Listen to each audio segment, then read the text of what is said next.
தற்போது கிடைத்த முக்கிய செய்தி. தமிழக வெற்றிக் கழகத்தின் பூத் கமிட்டி கருத்தரங்கில் அக்கட்சியின் தலைவர் விஜய் பங்கேற்க இருப்பதாக ஒரு முக்கிய தகவல் வெளியாகி இருக்கிறது. இதனை அண்மை செய்தியாக பார்த்து வருகிறோம்.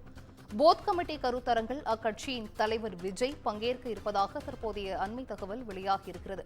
தமிழக வெற்றிக் கழகத்தின் பூத் கமிட்டி கருத்தரங்கில் விஜய் பங்கேற்க இருப்பதாக ஒரு அண்மை தகவல் வெளியாகி இருக்கிறது.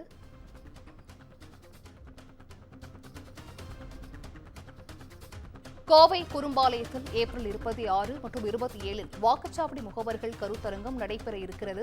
இந்த பூத் கமிட்டி கருத்தரங்கில் அக்கட்சியின் தலைவர் விஜய் பங்கேற்க இருப்பதாக தற்போதைய ஒரு அண்மை தகவல் வெளியாகி இருக்கிறது. அதனை பார்த்துக் கொண்டிருக்கிறோம். கோவை குறும்பாலயத்தில் ஏப்ரல் 26 மற்றும் 27 வாக்குச்சாவடி முகவர்களின் கருத்தரங்கம் நடைபெற இருக்கிறது.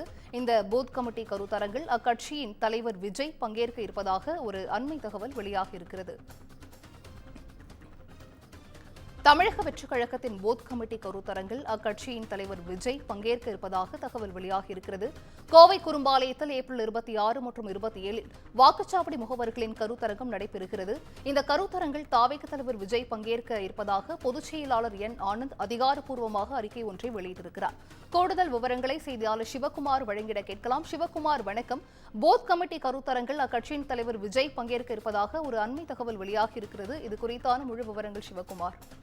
அதாவது தமிழக வெற்றிக் கழகம் தரப்புல வரக்கூடிய சட்டமன்ற தேர்தலில் நாங்க திமுகவுக்கு எதிராக போட்டியிடுவோம் அப்படின்னு சொல்லி தெரிவித்ததோட இருக்குமா, அதற்கான ஆயத்த பணிகளை தற்போது தாவேக துவங்கி இருக்கு.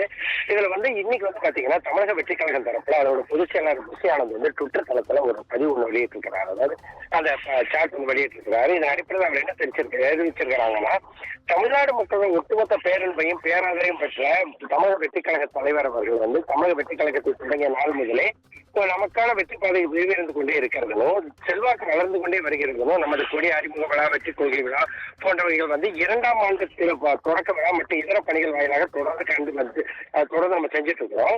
தமிழக மக்களுடைய எதிர்பார்ப்பை பூர்த்தி செய்யும் வகையில நடவடிக்கை அடுத்த கட்டமாக அவர் நமது கழகத்தின் வாக்குச்சாவடி முகவர்கள் கருத்தரங்கம் வரக்கூடிய 26 மற்றும் 27ஆம் தேதிகளில் நடைபெற தென்னிந்தியாவின் மான்செஸ்டர் கோயம்புத்தூர்ல நடைபெறுகிறோம். குடும்பப்பாளையம் பகுதியில் இருக்க SNS கல்லூரி வளாகத்தில் நடைபெற தெரிவித்ததோடு இல்லாம இதை வெற்றி கழகங்களோட ஒப்புதல் பேர்ல உங்களுக்கு பெருமிதமா சொல்லிக்கிறேன், நான் அப்புறம் மகிழ்ச்சியோட சொல்லிக்கிறேன் அப்படின்னு சொல்லியிருக்கிறாங்க.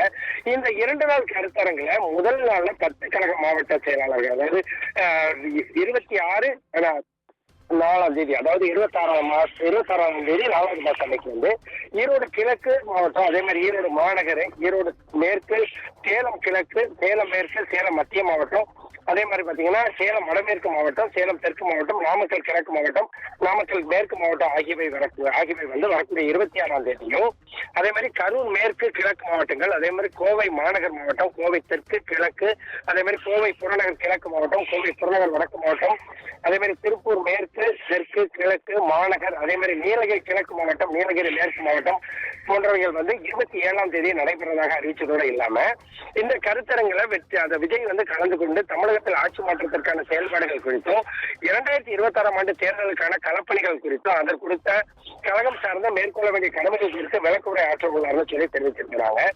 ஆட்சி மாற்றத்திற்கிடையே அடித்தளமே வாக்காளர்களும் வாக்குச்சாவடி முகவர்களும் தான் குறிப்பிட்டதோடு இல்லாம தமிழக வெற்றிக் கழகத்தின் வாக்குச்சாவடிக்கான பணிகளுக்கான முதியலமாக திகழும் வாக்குச்சாவடி முகவர்கள் மட்டுமே நமது வெற்றி தலைவன் அவர்களின் தன் நல்வழியில் நடைபெறும் இந்த கருத்தரங்களை தவறாம கலந்து கொள்ளணும் அப்படின்னு சொல்லி அந்த கட்சியோட பொதுச் செயலாளர் புஷி ஆனந்த் தற்போது ட்விட்டர் தளத்துல ஒரு அறிக்கை ஒன்று வெளியிட்டிருக்கிறாரு. இன்னும் ஏறத்தாழ 1 வருட காலத்திற்கும் குறைவாகவே இருக்கக்கூடிய ஒரு சூழ்நிலையில திமுகவுக்கும் தாவேகாவுக்கும் இடையுமான அந்த சட்டமன்ற தேர்தலுக்கான போட்டிகள், அதே மாதிரி பாத்தீங்கன்னா முகவர்கள் நியமிக்கிறது போன்றவை வேகமா துவங்கி இருக்குதுங்க.